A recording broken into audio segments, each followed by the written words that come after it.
네, 반갑습니다. 엠마오 요리문답입니다. 자, 우리가 지난 시간에 굉장히 중요한 개념을 배웠어요. 바로 죄의 전가였죠. 죄는 없어지지 않습니다. 반드시 처벌받아야 돼요. 그러니까 인간의 죄도 반드시 처벌받아야 되는데 예수님이 그것을 피하게 하기 위해서 죄를 자신에게 가지고 오신 것이죠.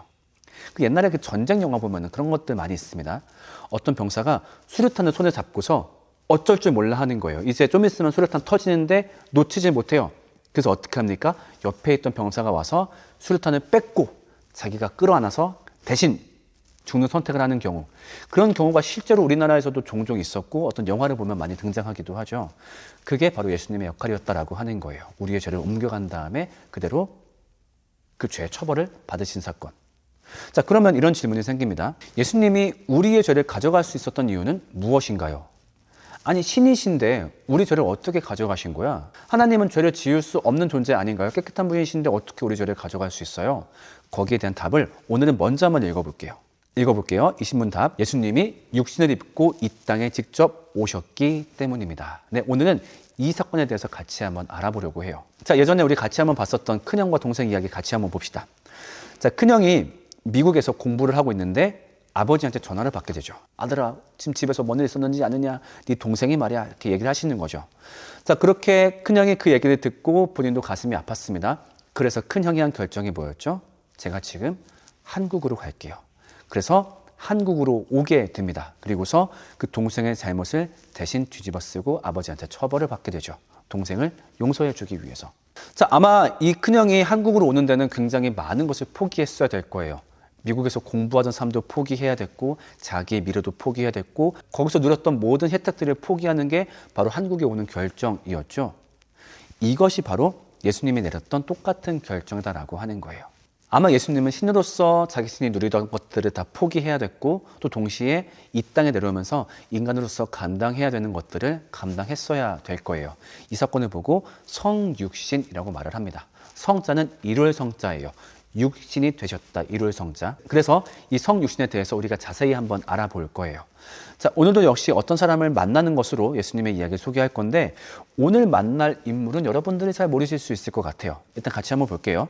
자, 누가복음을 보면요, 예수님의 부모 요셉과 마리아가 때가 되어가지고 모세의 법대로 아기를 주님께 드리려고 예루살렘으로 올라갔다. 자, 예루살렘으로 아기를 데리고 가는데, 자, 그때 예루살렘에서 그들을 기다리던 한 남자가 있었습니다. 누구였을까요? 같이 볼게요. 그런데 마침 예루살렘에 시므온이라는 사람이 있었다. 그는 의롭고 경건한 사람이므로 이스라엘이 받을 위로를 기다리고 있었다라고 얘기하죠.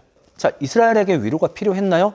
필요했죠. 구약을 올바로 읽으면 위로가 필요하다라는 생각을 할 수밖에 없어요. 여러분, 구약은 무슨 책이에요? 인간한테 답이 없다라는 책이죠. 자, 구약 내내 하나님이 딱 두 가지 요구합니다. 하나님 사랑해라, 이웃 사랑해라. 이거 안 들어요. 심지어 더 조건을 추가하죠. 야, 이것만 잘 지키면 내가 너네 잘 먹고 잘 살게 해줄게. 그래도 실패하고 포기해버립니다. 그러니까 마지막에 선지자들이 울면서 얘기하죠. 얘들아, 제발 하나님께 돌아와라. 하나님과 이웃을 사랑해라. 율법과 제사를 드려라. 자, 그런데 결국 그것이 실패한 채로 구약의 역사가 끝나게 되고 하나님은 더 이상 선지자들을 통해 말씀조차 하지 않으세요. 그러면 그걸 보면서 이 구약을 올바로 이해한 사람들은 생각할 수밖에 없어요. 우리한테 뭔가 위로가 필요하구나. 인간은 이 하나님 사랑, 이웃 사랑 할 수 없구나. 그래서 이 모든 것들을 완성할 메시아가 와야 하는구나. 우리한테 위로가 와야 하는구나. 그 갈망을 하고 있었던 굉장히 올바른 사람이었죠. 자, 근데 이분이 성령이 임하여서 이런 메시지를 들었대요. 주님께서 세우신 그리스도를 보기 전에는 죽지 아니할 것이다 라는 성령의 음성을 받았대요. 굉장히 기뻤겠죠. 내가 죽기 전에 그리스도를 만날 수 있대.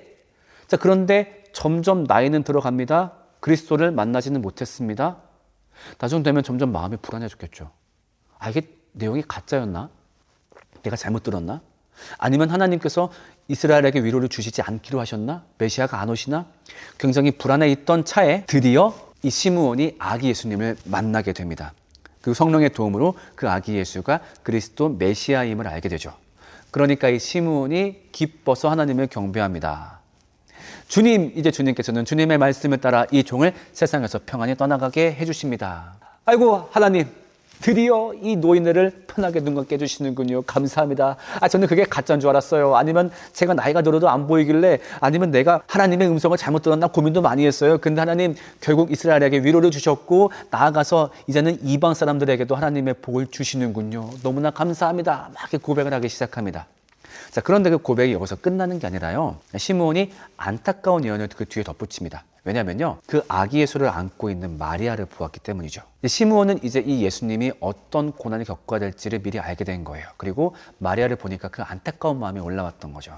그래서 이렇게 얘기를 합니다. 마리아님 보십시오. 이 아기는 이스라엘 가운데 많은 사람을 넘어지게도 하고 일어서게도 할 겁니다. 그리고 그 와중에 이 아이는요, 비방받는 표징이 될 겁니다. 그리고 말입니다. 그때 누구보다 당신의 마음이 칼로 찌르는 것 같을 겁니다.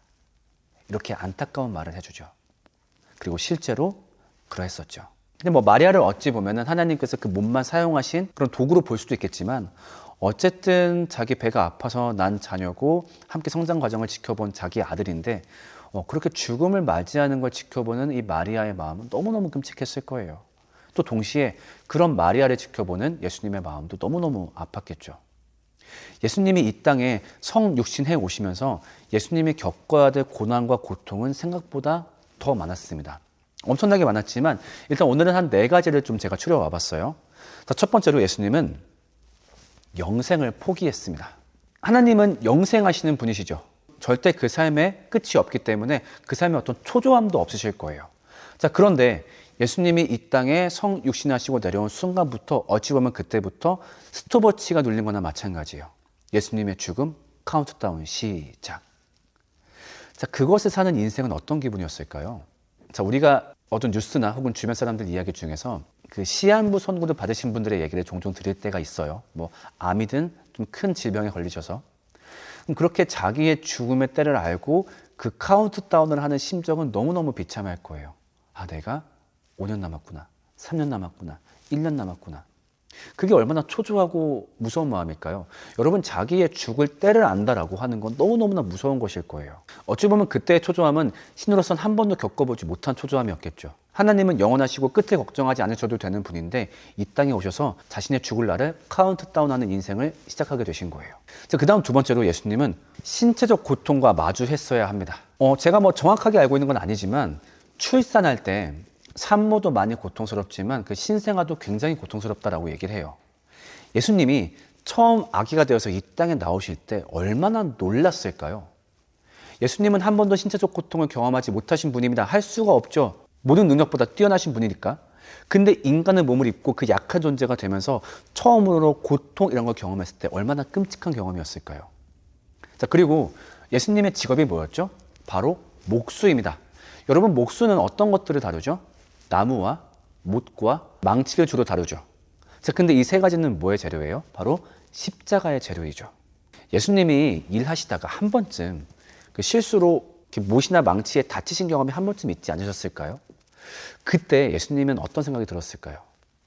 하면서 이것도 상당히 아픈데 나중에는 얼마나 더 아프려나, 그런 생각 하셨을 것 같아요.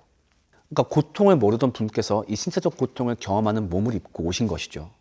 자, 그 다음에 이 땅에 오시면서 관계적인 고통도 마주하셨어야 됩니다. 자, 물론 예수님은 하늘에 계시면서 아담이 그 관계를 끊었을 때 그 고통도 이미 경험하셨을 텐데 이 땅에 오시면서 그 주변 사람들과 밀접하게 정을 맺게 되다가 이 정으로 맺어졌던 인간들이 죽음으로 끊기는 사건을 아마 처음 경험하셨을 거예요. 그리고 이 사건들이 얼마나 가슴 아프고 얼마나 힘든지 예수님은 몸소 느끼셨습니다. 특히 언제 그 경험을 하셨을까요? 예수님이 사복음서에서 유일하게 눈물을 흘리는 장면이 딱 한 번 나옵니다. 그것이 바로 언제냐면요, 나사로가 죽었을 때였죠. 사실 나사로가 죽었을 때 예수님은 걱정을 안 했습니다. 왜냐하면 예수님은 나사로를 부활시킬 생각이셨고 때문에 전혀 걱정할 게 없었죠. 자, 그런데 막상 나사로의 무덤 앞에서 그 닫힌 무덤을 보게 되고 또 동시에 마리아와 마르다가 울고 있는 걸 보면서 예수님은 죽음이 만든 그 관계적 고통을 처음 경험하신 것이 아니었을까 추측이 돼요. 그래서 그때 성경에서 가장 짧은 구절이 나오죠. Jesus wept. 예수께서 눈물을 흘리셨다. 어차피 부활할 걸 알고 계심에도 그 관계적 고통이 너무나 크기 때문에 처음 그 눈물을 흘리신 거였죠. 이것 또한 신이었으면 겪지 않아도 될 성육신이 하셨기 때문에 겪으신 고통이다라고 할 수 있을 거예요. 자, 그다음 마지막으로 예수님은 수치와 마주하셨죠. 여러분 제가 좀 불경한 질문 하나 해볼까요? 예수님이 똥을 싸셨을까요? 안 싸셨을까요? 싸셨을 거예요, 그렇죠? 왜냐하면 육신을 입고 오셨으니까, 식사도 하셨으니까. 절대 이건 나쁜 말이 아니죠. 자, 그러면 예수님이 아기 때, 신생할 때 똥을 싸신 다음에 그래도 하나님이시니까 직접 처리했을까요? 아니면 못 하셨을까요? 아마 못 하셨을 거예요. 그 아기의 몸에 갇혀 있으니까. 그럼 어떻게 했을까요? 여타 아기들처럼 우는 것밖에 방법이 없었겠죠. 마리아를 향해서 으앙하고 울었을 거예요. 신이 피조물에게 자기의 가장 부끄러운 치부를 드러내면서 우는 일은 얼마나 수치스러운 일이었을까요? 제가 이걸 간접적으로 본 경험이 있는데, 그 요양병원에 갔을 때, 어르신들 계시는 요양병원 갔을 때 어떤 요양보호사님이 한 분을 가리키면서 그런 말을 하는 거예요. 저기 누워 계신 할아버지 옛날에 럭비 선수였어요. 럭비 어떤 경기인지 아시죠? 그 막 몸 부딪히고 엄청나게 과격하고 신체적으로 엄청 뛰어나야 할 수 있는 그 스포츠. 근데 그 선수가 누워있는 모습을 봤는데 노년에 너무 비참한 모습으로 정말 빼빼 마르고 자기 몸도 제대로 못 움직여서 요양보호사가 똥기저귀를 갈아줘야 되는 신세로 누워 계신 거예요. 저때 저 비참하면 어떨까? 활발하게 세상을 뛰어다니고 누구보다 강한 삶을 살고 있다가 이제는 자기 대소변도 처리 못해가지고 남의 손을 빌려야 하는 그런 상황. 근데 그마저도 보호사가 와서 막 친절하게 하면 상관없을 텐데, 어르신 다리 들어봐요. 아우 말도 쌌네 그냥. 다리 들어봐요 어르신. 막 그런 것들을 경험하고 있으면은 그 수치심은 정말 할 수만 있다면 스스로 목숨을 끊고 싶어 하지 않으실까 싶을 정도로 정말 상상도 하기 싫은 수치더라고요. 자, 근데 예수님이 그걸 경험하셨죠. 이 땅에 오셔서. 자, 심지어 십자가에 달리셔서는 더 큰 수치도 마주하십니다. 말씀 한번 읽어볼까요? 예수를 지키는 사람들이 예수를 때리면서 모욕하였다. 그들은 예수의 눈을 가리고 말하였다. 너를 때린 사람이 누구인지 알아맞혀 봐라. 야, 맞춰봐. 누가 때렸게? 또 신의 아들이라며 맞춰봐. 누가 때렸게? 야, 맞춰봐. 이게 얼마나 큰 수치였을까요? 저는요, 인생을 굉장히 비참하고 슬프게 만드는 게 바로 수치라고 생각을 하거든요. 이건 경험해보신 분만 알 거예요. 정말 그 남들 앞에서 소위 말하는 그 쪽 당하는 순간, 이게 너무나 사람을 비참하게 만드는데 예수님은 그 모든 걸 감당하신 거죠. 육신을 입고 이 땅에 왔기 때문에. 자, 그러면 도대체 예수님이 그렇게 왜 이 모든 걸 감당하면서 굳이 인간의 몸을 입고 오셨나 했을 때, 그래야 죄를 가져올 수 있으니까. 우리가 지난 시간 봤던 표현대로라면 그래야 인간의 죄를 전가받을 수 있으니까. 또 그래야 이 죄에 합당한 고통을 받을 수 있으니까. 내가 고통받아야 이 죄가 없어지거든. 그래야 하나님과 인간의 관계가 온전히 회복되니까. 그러면 그래 알겠어. 그러면은 그 관계 회복을 도대체 왜 굳이 하려고 하는 겁니까? 피조물이잖아. 지네가 잘못한 거잖아. 그냥 내버려 두면 되는 거잖아. 도대체 왜 그 모든 걸 감당하는 겁니까? 자, 그렇게 물었을 때 우리가 알고 있는 유명한 구절로 예수님은 대답하시는 거죠. 하나님이 세상을 이처럼 사랑하사. 하나님이 세상을 그만큼 사랑하셨다라는 겁니다. 여러분 어떤가요? 여기서 말하는 사랑은 단순히 좋아, 마음에 들어 이렇게 표현할 수 있는 사랑이 아니죠. 정말로 그 존재를 위해서 자신의 모든 수치와 모든 특권을 포기하고 모든 고통을 감내할 수 있는 그 사랑. 어찌 보면 인간이 절대 할 수 없는 사랑이 바로 이 예수님의 사랑이다라고 하는 겁니다. 자, 함께 이야기 나눠봅시다. 첫 번째, 예수님이 인간의 몸을 입으셔야 했던 이유는 무엇인가요? 그리고 예수님이 인간이 되면서 겪은 고통 중 우리가 4가지를 봤습니다. 그 중에 가장 공감되는 것은 무엇인가요? 영생을 포기한 사건, 그 다음 신체적 고통, 관계적 고통, 수치를 마주한 사건, 이것 중에 가장 공감되는 건 어떤 것인가요? 마지막, 요한복음 3장 16절을 읽으며 새롭게 다가오는 것은 무엇인가요? 너무 잘 알고 있는 구절이에요. 하나님이 세상을 이처럼 사랑하사.